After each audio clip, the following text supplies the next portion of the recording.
भारत के दो सबसे ताकतवर बिजनेसमैन मुकेश अंबानी और गौतम अडानी, एक तरफ रिलायंस का साम्राज्य जो टेलीकॉम, पेट्रोलियम और रिटेल में राज कर रहा है, तो दूसरी तरफ अडानी ग्रुप जो पोर्ट्स, एयरपोर्ट्स और ग्रीन एनर्जी से दुनिया में तहलका मचा रहा है। लेकिन क्या आपने सोचा है कि ये दोनों हमेशा एक दूसरे से आगे निकलने की होड़ में क्यों लगे रहते हैं? कभी अंबानी नंबर 1 होते हैं तो कभी अडानी उन्हें पछाड़ देते हैं।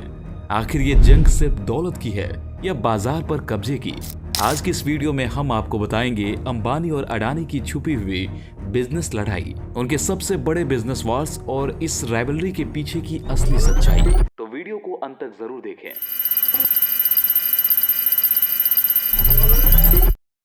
According to data and research, March 2025 तक फोर्ब्स और ब्लूमबर्ग वेल्थ रैंकिंग्स के अनुसार मुकेश अंबानी इस दौड़ में सबसे आगे हैं। रिलायंस इंडस्ट्रीज के चेयरमैन अंबानी की नेटवर्थ लगभग $91 बिलियन है, जो उन्हें न सिर्फ भारत बल्कि एशिया का सबसे धनवान व्यक्ति बनाती है। हालांकि गौतम अडानी ग्रुप के संस्थापक 74 से $84 बिलियन की संपत्ति के साथ पीछे नहीं है। इन दोनों के बीच नेटवर्थ की होड़ लगातार चलती रहती है, जो बाजार के उतार चढ़ाव पर निर्भर करती है। फोर्ब्स की 2024 की लिस्ट में अंबानी 9वें और अडानी 17वें स्थान पर थे, लेकिन 2022 में अडानी ने अंबानी को पछाड़कर शीर्ष स्थान हासिल किया था। यह प्रतिस्पर्धा सिर्फ पैसों की नहीं बल्कि इंडस्ट्री में दबदबे की भी है। अंबानी का रिलायंस टेलीकॉम, पेट्रोलियम और रिटेल में राज करता है, तो अडानी पोर्ट्स, एयरपोर्ट्स और ग्रीन एनर्जी में ताकतवर है। जियो के 490 मिलियन ग्राहक और अडानी का मुद्रा पोर्ट इसका सबूत है। दोनों की राइवलरी ने भारत में इनोवेशन को बढ़ावा दिया है। लेकिन सवाल उठता है, क्या ये दौलत और पावर कुछ हाथों में सिमट रही है? अंबानी और अडानी की राइवलरी की शुरुआत भारत के बिजनेस इतिहास का एक रोमांचक अध्याय है। रिलायंस ग्रुप की स्थापना धीरूभाई अंबानी ने 1966 में की थी, जब उन्होंने एक छोटी टेक्सटाइल ट्रेडिंग कंपनी शुरू की। धीरूभाई का सपना था भारत को औद्योगिक ताकत बनाना, और जल्द ही रिलायंस पॉलिएस्टर, पेट्रोलियम रिफाइनिंग और पेट्रोकेमिकल्स में देश का अग्रणी नाम बन गया। 1977 में रिलायंस का IPO आया, जिसने आम निवेशकों को इसके साथ जोड़ा, और 1990 के दशक तक ये भारत की सबसे बड़ी निजी कंपनी थी। धीरूभाई के निधन के बाद उनके बेटे मुकेश अंबानी ने 2002 में कमान संभाली और इन्हें नई ऊंचाइयों पर ले गए। दूसरी तरफ अडानी ग्रुप की नींव गौतम अडानी ने 1988 में रखी।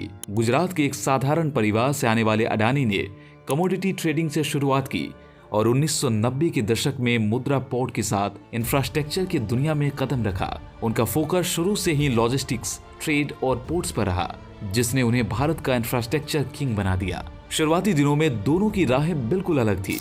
रिलायंस मैन्युफैक्चरिंग और रिफाइनिंग पर केंद्रित था, जबकि अडानी ग्रुप ने ट्रेड और इंफ्रास्ट्रक्चर को अपना आधार बनाया। 1990 और 2000 के दशक में इनका कोई सीधा टकराव नहीं था। रिलायंस जामनगर में दुनिया की सबसे बड़ी रिफाइनरी बना रहा था, तो अडानी मुद्रा पोर्ट को भारत का सबसे बड़ा निजी पोर्ट बना रहे थे। लेकिन जैसे जैसे दोनों के कारोबारी साम्राज्य बढ़े, उनके रास्ते टकराने शुरू हुए। असली प्रतिस्पर्धा की शुरुआत 2000 के दशक के अंत में दिखी, जब अडानी ने पावर सेक्टर में कदम रखा। 2009 में अडानी पावर की स्थापना हुई, जो रिलायंस पावर के लिए चुनौती बन गई। उस वक्त रिलायंस भी एनर्जी सेक्टर में थी और दोनों के बीच बिजली उत्पादन और कोयला खनन जैसे क्षेत्रों में होड़ शुरू हुई। हालांकि यह राइवलरी 2010 के दशक में तब और गहरी हुई, जब दोनों ने एक दूसरे के पारंपरिक क्षेत्रों में घुसपैठ शुरू की। 2016 में मुकेश अंबानी ने जियो लॉन्च किया।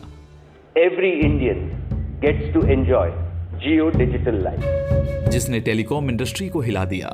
सस्ते डेटा और फ्री कॉल्स के साथ जियो ने न सिर्फ प्रतिद्वंदियों को बाहर किया, बल्कि डिजिटल इंडिया को नया आयाम दिया।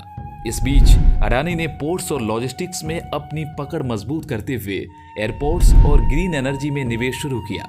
2020 तक अडानी का $100 बिलियन का रिन्यूएबल एनर्जी प्लान सामने आया, जो रिलायंस के सोलर और हाइड्रोजन प्रोजेक्ट से सीधे टकरा रहा था। रिलायंस ने भी ग्रीन एनर्जी में 75,000 करोड़ के निवेश की घोषणा की, और दोनों के बीच यह जंग अब सिर्फ इंडस्ट्री तक सीमित नहीं रही। नेटवर्थ की दौड़ ने इसे और रोचक बना दिया। 2022 में गौतम अडानी ने फोर्ब्स लिस्ट में मुकेश अंबानी को पीछे छोड़कर एशिया के सबसे अमीर व्यक्ति का खिताब हासिल किया। लेकिन 2023 में हिंडनबर्ग रिपोर्ट के बाद उनकी संपत्ति में भारी गिरावट आई। फिर भी 2025 में दोनों की प्रतिस्पर्धा जारी है। ये राइवलरी अब सिर्फ बिजनेस की नहीं बल्कि प्रभाव, महत्वाकांक्षा और भारत की आर्थिक दिशा को तय करने की लड़ाई है। दोनों ने अपने अपने क्षेत्रों में भारत को ग्लोबल मैप पर मजबूत किया। लेकिन सवाल यह है, क्या ये टक्कर आगे जाकर और तेज होगी? In which industries they are competing? Ambani और अडानी की राइवलरी अब कई सेक्टर्स में अपनी गहरी छाप छोड़ रही है। आइए देखें कि असली जंग कौन कौन से क्षेत्रों में चल रही है। Green energy war. Renewable energy में दोनों की टक्कर देखने लायक है। अडानी ग्रुप ने ग्रीन एनर्जी में बड़ा दौर लगाया है, जिसमें अडानी ग्रीन एनर्जी लिमिटेड यानी कि AGEL 2030 तक 50 गीगावाट क्षमता का लक्ष्य लेकर चल रही है। मार्च 2025 तक उनकी ऑपरेशनल क्षमता 11,000 मेगावाट से ऊपर है और $100 बिलियन का निवेश प्लान इसे और मजबूत कर रहा है। दूसरी तरफ मुकेश अंबानी ने रिलायंस के जरिए 75,000 करोड़ रुपए के निवेश के साथ सोलर और हाइड्रोजन एनर्जी में कदम रखा है। अडानी की रफ्तार ज्यादा दिखती है, लेकिन रिलायंस का टेक्नोलॉजी फोकस इसे रोचक बनाता है। Telecom versus data centre. Telecom में जियो का 490 मिलियन ग्राहकों के साथ राज है, लेकिन अडानी ने 2022 में 5G स्पेक्ट्रम नीलामी में हिस्सा लेकर सबको चौंकाया। उनका फोकस डेटा सेंटर्स पर है, जहां रिलायंस जियो भी डिजिटल इंफ्रास्ट्रक्चर में निवेश कर रही है। अडानी की महत्वाकांक्षा जियो की बादशाहत को चुनौती दे सकती है। Retail market war. Reliance retail 18,500 stores और जियो मार्ट के साथ भारत का सबसे बड़ा रिटेलर है, जिसकी वैल्यू 2025 में $100 बिलियन के करीब है।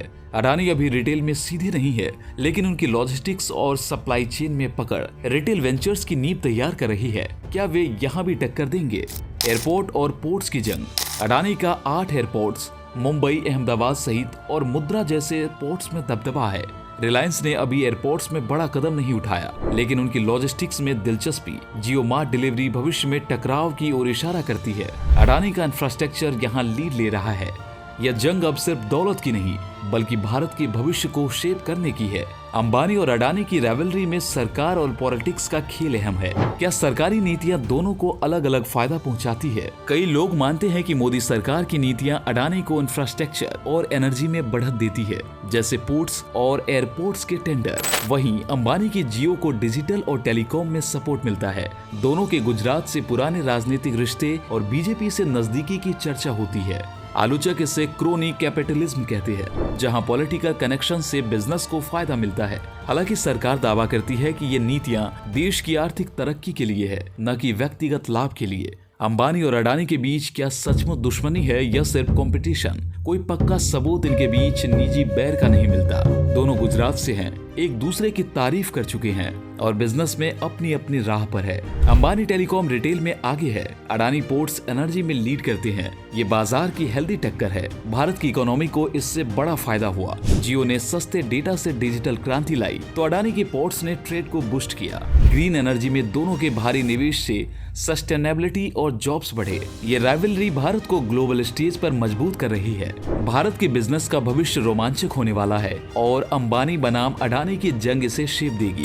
कौन बनेगा सबसे बड़ा बिजनेस टाइकून? मुकेश अंबानी अपनी टेलीकॉम और रिटेल की ताकत के साथ आगे है, लेकिन गौतम अडानी का इंफ्रास्ट्रक्चर और ग्रीन एनर्जी में दबदबा उन्हें पीछे नहीं छोड़ने देगा। आने वाले सालों में ये राइवलरी टेक्नोलॉजी, सस्टेनेबिलिटी और मार्केट कंट्रोल की लड़ाई होगी। भारत की ग्रोथ इनके हाथों में है। आपको क्या लगता है, कौन जीतेगा? नीचे कमेंट करें, अपनी राय शेयर करें, वीडियो को लाइक करें और दोस्तों के साथ शेयर करना न भूलें। चैनल को सब्सक्राइब करें, अगली स्टोरी का इंतजार करें। तब तक के लिए जय हिंद, जय भारत।